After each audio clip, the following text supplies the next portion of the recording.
Hello, everyone. Welcome to Enhancing Your Governance and Security with Infrastructure as Code.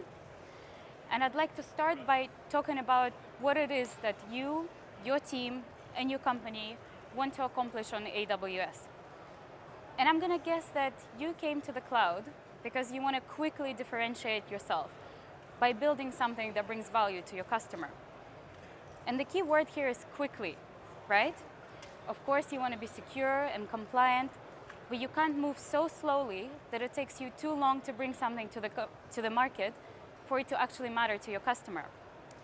So you want to move fast, you want to stay secure and compliant. I'm going to guess that you also came to the cloud because you're looking for lower costs. And I'm hoping that today, the three of us can show you how you can achieve all these things by automating your delivery pipelines with infrastructure as code.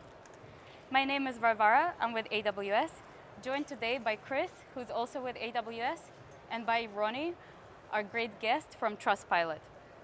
And I would like to talk about the general philosophy behind infrastructure as code and introduce you to some of the key services.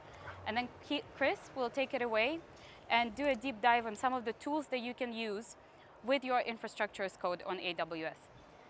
Finally, Ronnie has got a really great story to tell about how his team at Trustpilot applied these concepts and these tools that we're going to talk about today to build a platform that really allowed their developers to move quicker and more securely when building out infrastructure on AWS. For those of you already familiar with infrastructure as code, please bear with me. I would like to just take a few minutes to bring everyone on the same page and really talk about why infrastructure as code is important in the first place. So before the cloud, we were all operating in data centers, and building out your infrastructure was a lot harder. You may know you had to order the hardware, get it delivered to the data center, drive to the data center, then install all the operating systems, get all your networking set up. And I appreciate that there's probably a lot of you in the crowd who were kind of born in the cloud.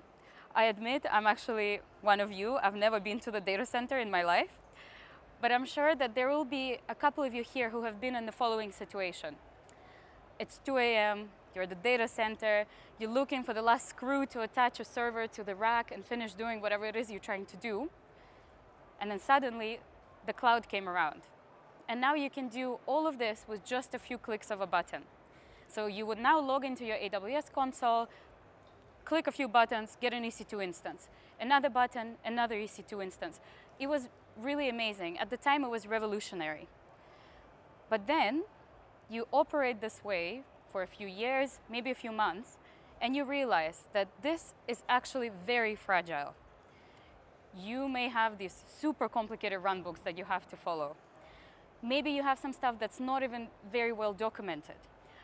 You might even have stuff that just lives inside one person's head, and if they leave your organization, it would be impossible to get your infrastructure set up in the same way. So, in this situation, infrastructure as code comes to the rescue. With infrastructure as code, or IAC, you can now specify your infrastructure in these text files, like the ones that you see on the screen here. And then you can apply a whole host of developer tooling to your infrastructure. So let's look a bit deeper. What are the key benefits? Number one, consistent deployments.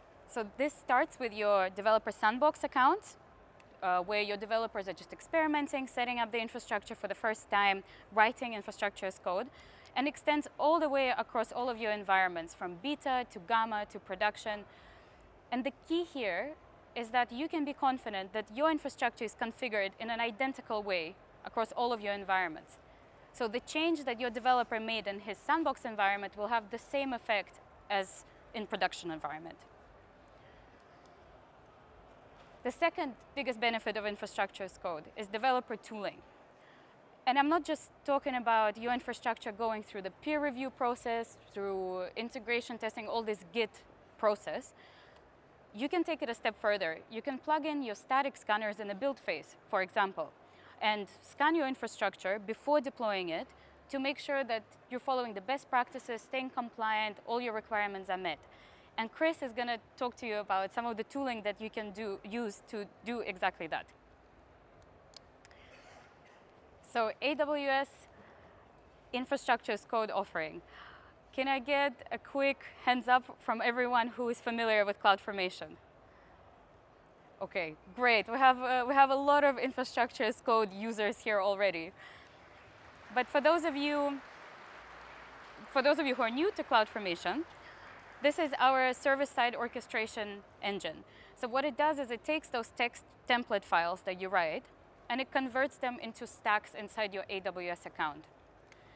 A stack can be any collection of related AWS resources. It can be your EC2 instance with a VPC and security group. Or maybe it's a Lambda function with your DynamoDB database and API gateway for like a serverless application. It's very good practice to break things into smaller stacks that are much easier to manage. And what CloudFormation will do, it will figure out all of the complex stuff about deploying in the cloud. It will figure out the dependencies between your resources and deploy them in the correct order. It will create them, update them, delete them as required. And crucially, if something goes wrong and you've misconfigured your infrastructure, it will actually roll everything back to the last stable state. And this gives you a lot of long-term operational stability. And Ronnie is going to talk about how long-term operational stability really transformed the way they make deployments at Trustpilot. The second AWS IAC offering is AWS Cloud Development Kit, or CDK. This is actually an open source development framework, and you can specify your infrastructure using CDK in your favorite programming language. As long as it's one of the 6 programming languages that it supports, you can see them on the screen. And if you look at the code that we have on the screen here, we're trying to deploy a network load balancer Fargate service. It's a very complicated setup. But just with this dozen lines of code in CDK, you will deploy over 50 interrelated resources into your AWS account. And this is the amazing thing about CDK. It's able to abstract a lot of complexity away while still making sure that you're very compliant, very secure. CDK is built on top of CloudFormation, but it doesn't just manage your infrastructure the way CloudFormation does. It also manages your related assets. So a related asset can be your Lambda runtime code, or maybe it's your Docker container. And it's able to manage these things together with the infrastructure. Let's quickly talk about the philosophy behind CDK, why we built it the way that we built it at AWS. Because it has a lot to do with operational security and safety. When we looked at why deployments in the cloud tend to fail, what we find is that it's not usually the runtime code that fails. Because developers are very rigorous. They have unit testing, integration testing. They go through peer review processes. Most often, it is some kind of out-of-band change that forces your deployment to fail. This could be some kind of networking setting that someone had to manually configure in your AWS account. Or maybe your runtime code is designed to be shipped with a configuration file, but the configuration file has a typo or maybe is missing completely. And these are the kind of issues that usually cause issues with deployment. So these things happen because things used to be very siloed. We spoke about the infrastructure team, in the data center. Then you would have your developers. They write their code. They throw it over the fence to the QA team. QA team throws it over the fence to the ops team. And even if your organization has already adopted more modern development practices and you have kind of one team working on a product altogether, what we tend to see is there's still divisions in the code. You will look at your repositories. There would be Git repo with your infrastructure, Git repo with your runtime code, your configurations. And what we try to do with CDK is make all these things one thing. So one CDK application, one Git repository, all your infrastructure written as code in this repository, your runtime code, all your configuration files, and even your entire code delivery pipeline. If some of you are curious about code delivery pipelines that are scalable, multi-region, multi-account, I urge you to check out CDK pipelines because it makes it very easy for you to get started with this. But speaking about code delivery pipelines, I will briefly walk you through software delivery lifecycle on the cloud, the way we see it. And then Chris will talk about some of the specific tools that you can plug in at every phase of this delivery lifecycle. First, our development phase. This is where our priority is being as fast as possible. We want our developers productive. We want them iterating, experimenting, building out stuff in their sandbox account, submitting this code for peer review. Once the code is ready to go, you would check it into mainline, and this would kick off the whole automated delivery pipeline. This starts with the build phase. This is where you might consider plugging in some of the static scanners to make sure you stay compliant before you deploy. Once all of the tests have passed, you package your code, you build it, and you ship it. And we finally move on to deployment. And we're doing this environment by environment. First, beta environment. This is your AWS account that's kind of anything goes account. This is where your code comes together for the first time. This is where you do your end-to-end testing, integration testing. Your developers have very wide access to this account, so they can kind of go inside the account, troubleshoot things, fix issues quickly, change their code, roll it out again, test things again. Once all of this stuff is tested, we move on to Gamma. Gamma is designed to imitate your production environment. So it's a lockdown environment. No one has access to this environment. And this is where you would run all of these checks again, maybe a couple of more. You might do the production network load testing, for example, to imitate your production environment. Once all of that has passed, we move on to production. Again, we're being very careful. We're rolling things out fleet by fleet, region by region, really looking for failures. Throughout this whole cycle, we're being very pessimistic. We're looking for issues and we're not scared to find failures. Because with infrastructure as code, it's very easy to fix these things. All you have to do is roll everything back to the last stable state, make the slight code change that's required, and roll it out again through the pipeline. And now please welcome Chris, who's gonna walk you back through this life cycle and talk about some of the specific tooling. Thanks, Aurora. So, you're a developer, you're a DevOps engineer, or you're a security specialist, and you've started writing your infrastructure as code. You might not have any tools that are enhancing any governance or security that your organization might expect. So you're looking to implement these tools within your software development lifecycle. So today, I'll cover some of the tools that are available to enhance the security and governance within your AWS infrastructure as code. So my name's Chris, and I'm a senior solutions architect within the UK public sector team. So let's start with the development phase. And this is where the developers are starting to write their infrastructure as code.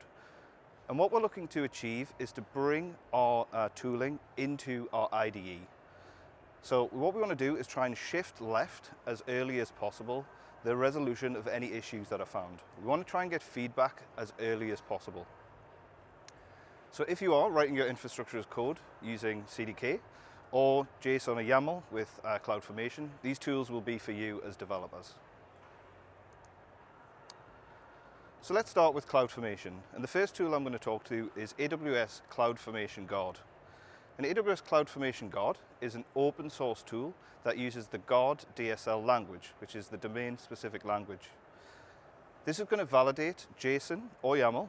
However, it's not going to validate the syntax. It's going to check against the rules that you actually write. It gives you flexibility as developers to make these rules, but you can also suppress them if you find that you don't actually need them as part of your infrastructure as code delivery.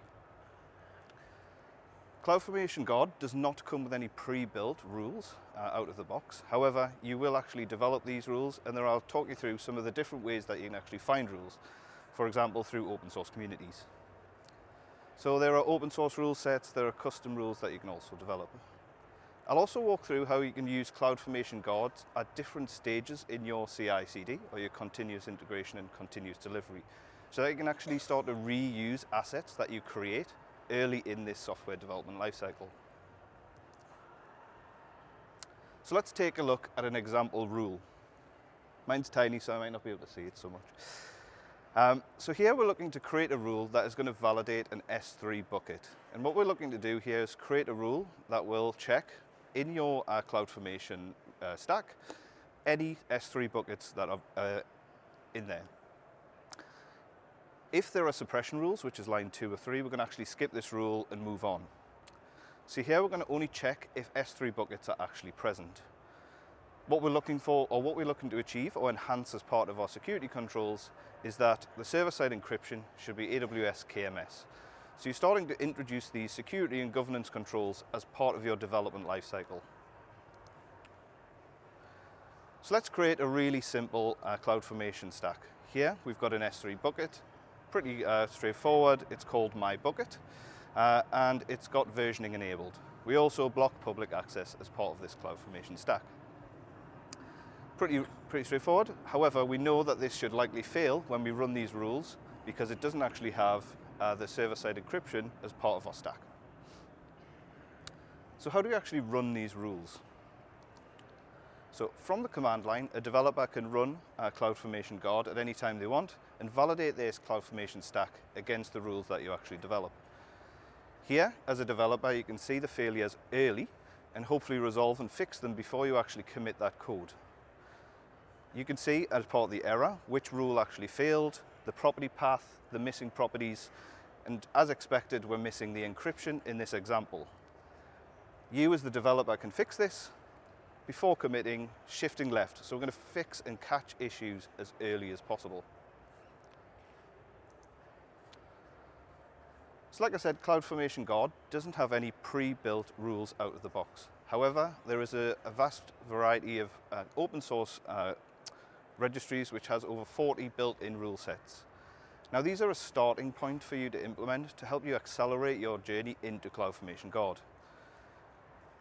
Now CloudFormation Guard doesn't have any rules, but there are other tools that do, or you might be using CDK.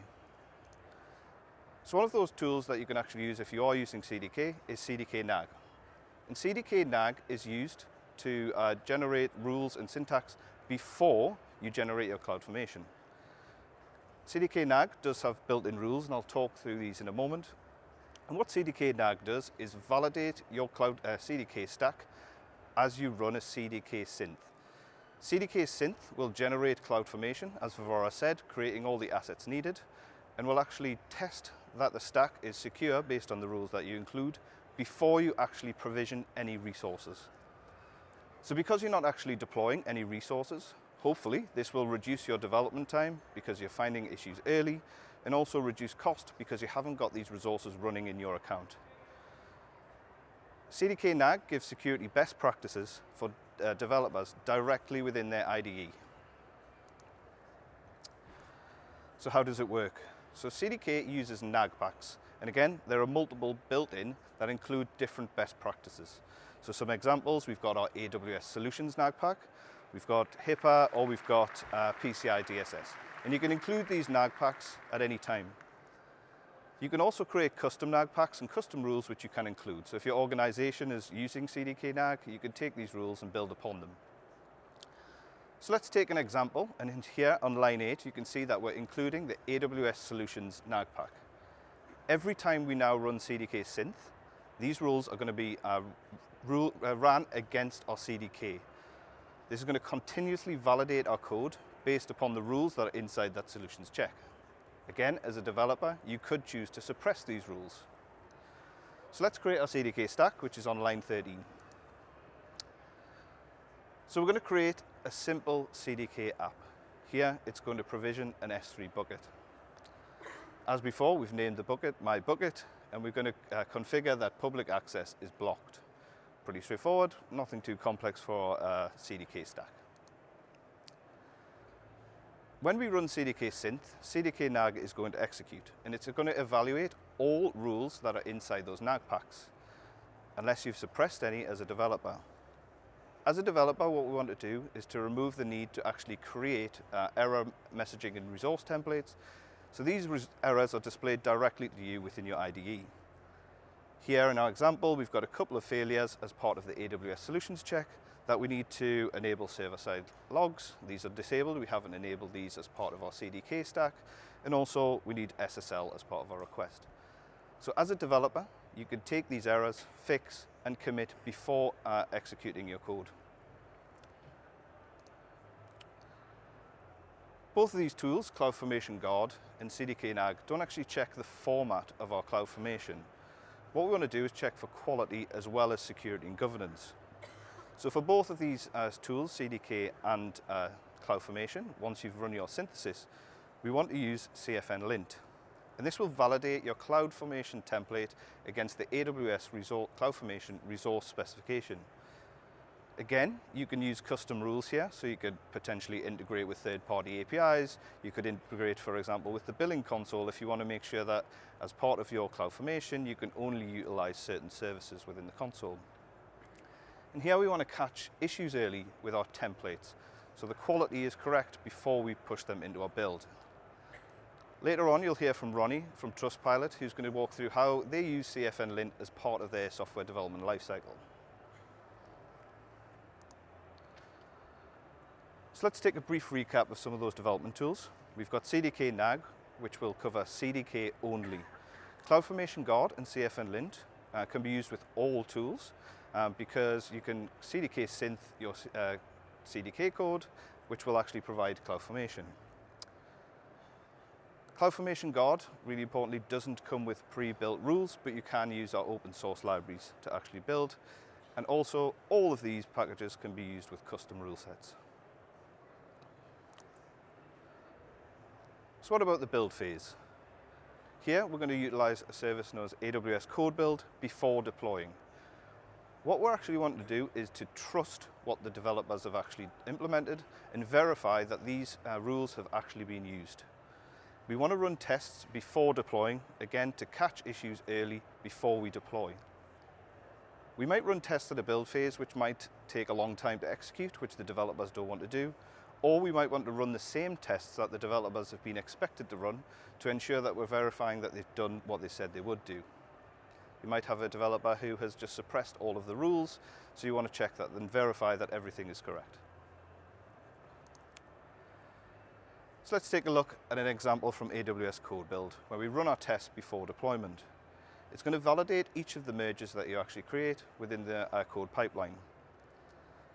Within Code Build, we're going to create a build spec file where you can include different resources. For example, in this one, we're going to include PyLint, PyTest, and Bandit, which is going to check our Lambda security, and Python. Again, we can implement all of the tools that we've previously talked about, cfn-lint, cdk-nag, all as part of this process. And during the build, if this phase fails, a developer can log in and investigate in the logs. Developers can identify these issues before we push this into production, again, hopefully reducing time and reducing cost because we haven't got those resources running. We've enhanced our security and governance because we've checked before we pushed this to build. So in this example, we've got a code failure because of a security issue that we're using a weak hash, which is MD5. We can correct this, making a resolution to our code and commit again. So we can use other build services, and for example, Trustpilot use GitHub Actions as part of this process. So finally, let's look at the deployment phase. And at this point, we should have caught everything, right? It's the most expensive time to fix things as resources could be running, and they're running in our accounts. However, some organizations might still want to run tests at this point. The reason being that you might want to look at the services that are actually running and take IDs or subnets or security groups from things that are already running. So what checks can we implement at the deployment phase? Excuse me. So the first checks we want to do is CloudFormation hooks. And CloudFormation hooks run server-side. These validate resources before you create, update, or delete a CloudFormation stack. When AWS CloudFormation hooks run, all resources in your CloudFormation stack have been resolved. So functions have been resolved and you can access the IDs from those services. This means you can actually use those hooks to maybe check that the thing is in the right security group or the right VPC or doing something that you're expecting. CloudFormation hooks can be set to warn or fail. So like Vivara said, if something fails, we want it to revert back to the next best state. And you can check each of those statuses within the events page. So how do we write those? So all of these AWS CloudFormation hooks can be written in either Python or Java and implemented with the CloudFormation CLI. We have also created a package that facilitates you utilizing CloudFormation Guard within a hook, so you can reuse those tools that you've actually created in your development phase within your deployment phase. Again, you can check that the developers are actually following those rules that you should be implementing as a developer. This can help you get up and running quickly with this tool because you should already have those rules from your development phase. There are also publicly available hooks, such as this example, which is a bucket versioning enabled hook. And this checks, for example, that the versioning is enabled when you deploy CloudFormation. One of the things you want to get across with this is that you can leverage these predefined or pre-built rules to accelerate your adoption of CloudFormation hooks. So the final thing I want to talk about is post-deployment. And this is dealing with changes over time. Let's say, for example, you're dealing with an incident, you're in production and it's 2 o'clock in the morning. You no longer have to, thankfully, plug wires in because you're not in a data center, but you're having issues with the read from your DynamoDB database. Here, your engineer goes in, they change the read from 5 to 10, and this actually allows the platform or application that you're running to come back online. However, what we want to know or identify is what are these changes that have actually happened that aren't within our CloudFormation. So with CloudFormation drift detection, it's going to evaluate resources against those expected values that are in your template. CloudFormation drift detection is going to show the changes that are, or the differences between what is running in your AWS account versus those in the CloudFormation file. Here you can see that it was 5 and it's now 10, so the expected value is 5. With drift detection, there's no auto remediation. So it's not going to automatically fix for you because we don't want to break things that might already be running correctly. So there are 2 methods that you can utilize to resolve this. The first is to go in and manually change those things back. Not the best idea. We want to try and avoid people manually changing if you've got infrastructure as code running. The second would be to re-import those values into your CloudFormation stack and then execute that again. Drift detection is there to give you visibility of changes that have happened that you're not expecting. So I've covered some tooling that are available in the develop, build and deploy phase. I'd now like to hand over to Trustpilot Senior Site Reliability Engineering Manager Ronnie, who's going to walk you through how Trustpilot use these and other tools to scale to over 2,000 deployments a month. Thanks, Ronnie. Good luck. What a fantastic way to start. I mean, please put your hands together for Vivara and Chris.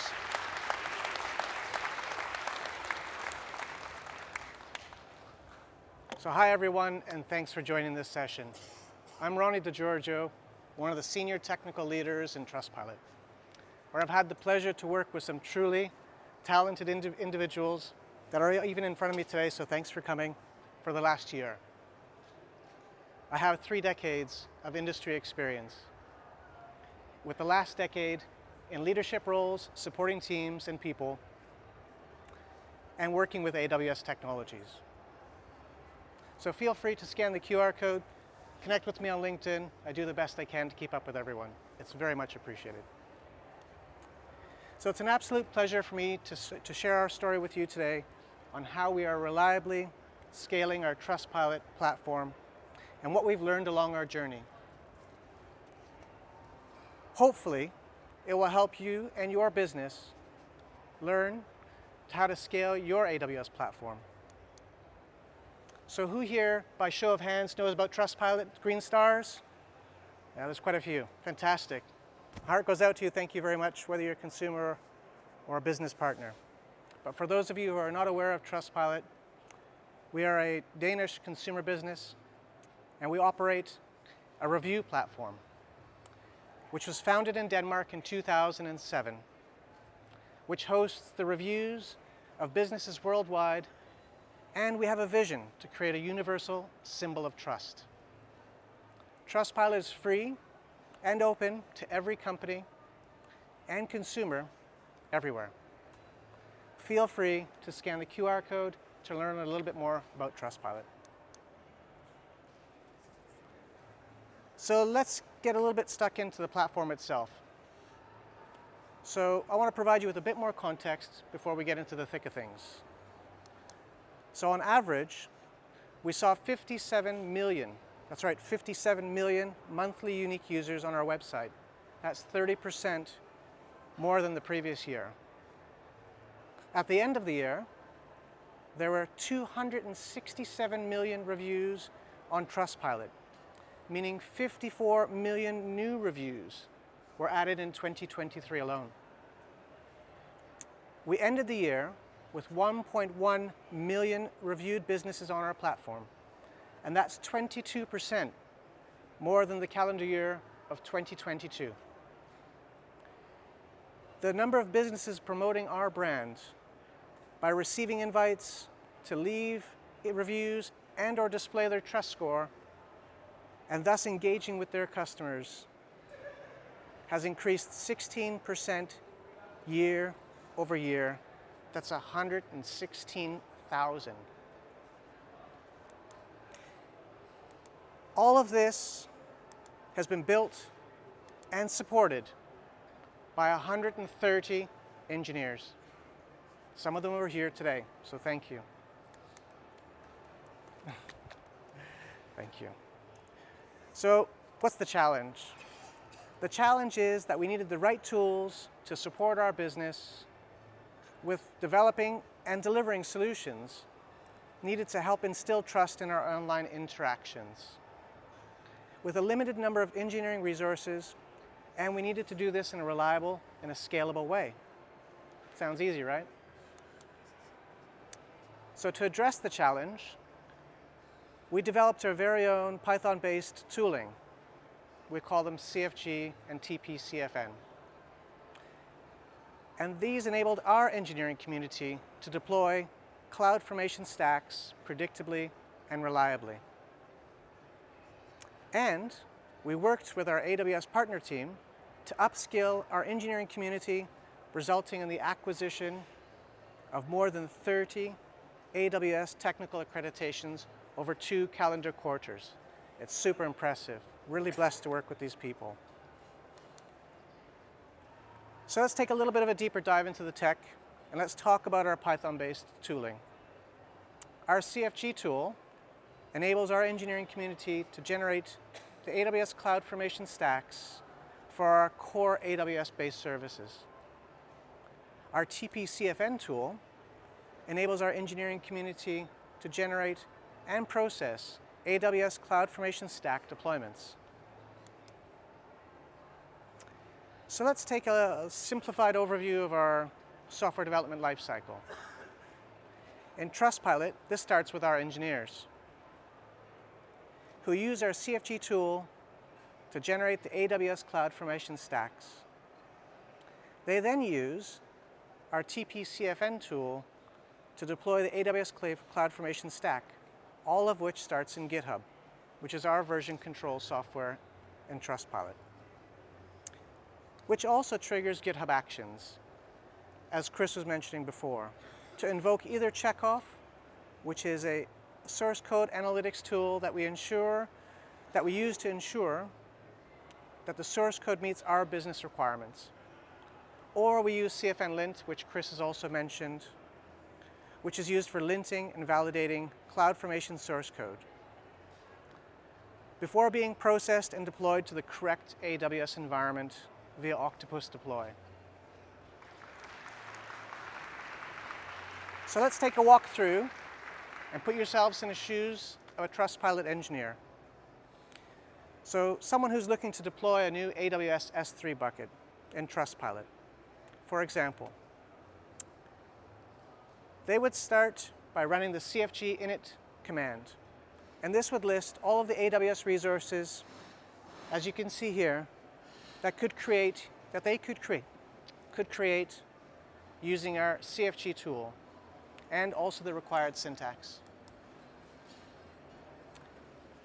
The next step would be for the engineer to run the cfg init S3 bucket command. to create the new AWS S3 bucket.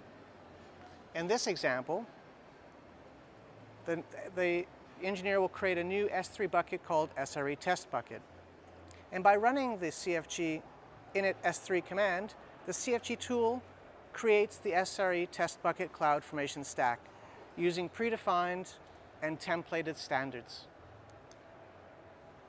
The next step would be for the engineer to create a new project in Octopus Deploy for the new SRE test bucket CloudFormation stack, which they would achieve by running the tp cfn octopus init command in the current working directory, which in this example is in the main branch.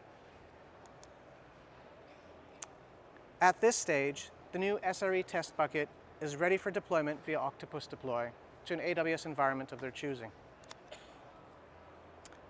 So let's talk about the results. So we all love the tech, but let's see what this actually means. So overall, as a result of our AWS CloudFormation Python automation developed by our engineers, in the calendar year of 2023 alone, our platform has supported 486 billion. That's 486 billion platform requests in our production AWS environment alone. Our customers have enjoyed a 99.999% service availability as measured across our AWS load balancers and AWS API gateway resources. All of which, while our engineering community were empowered with the tools and knowledge to commit 24,000 deployments successfully, 20% of whom are now AWS accredited, all of whom are now empowered to deploy safely, securely, and reliably from their very first day as engineers in Trustpilot.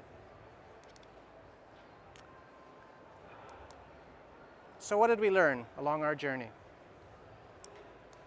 We learned about the power of implementing a code-based approach, making it easier to get more done in less time. We learned about the importance of empowering our engineers so that they can operate successfully and in a sustainable and self-sufficient way. Arguably, we learned how to scale our AWS event-driven platform reliably. We also learned that there's more to do. There's more to automate, there's more to learn, and there's more to explore with AWS tools such as CDK and cfn-guard, as Chris has mentioned previously. So thank you very much for listening to my story at Trustpilot. I'm going to hand back to Varvara now. Thank you very much. Thank you, Ronnie. Thank you very much, Ronnie. It's always great to hear some of the success stories of our AWS customers. Just to summarize very briefly, maybe you're just getting started with infrastructure as code, or maybe you're already managing hundreds of deployments a day, the way Ronnie does. Either way, these are the key takeaways I want you to remember from this talk in order to secure your infrastructure as code deployments. First of all, shift checks on infrastructure as code left. Enable your developers to see the misconfigurations and issues with their infrastructure as code early on. So make it easy for them to use cfn-lint, cdk-nag, all of these tools that Chris talked about. Then, trust them, but verify. In your build pipeline, maybe use CloudFormation hooks to make sure that you're not actually deploying anything non-compliant.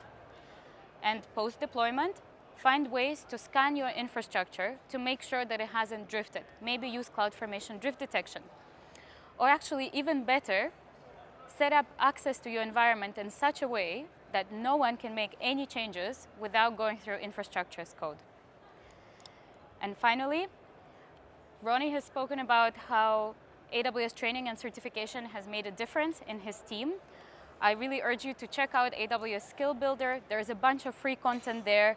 There's also a 7-day free trial that you can redeem to use Skill Builder across your entire organization with ease. Thank you very much for your attention. It's been an absolute pleasure. There's a feedback form that we would love for you to fill out that just makes it easier for us to get better. And please come and chat with us after the talk. It's been a pleasure. Thank you very much.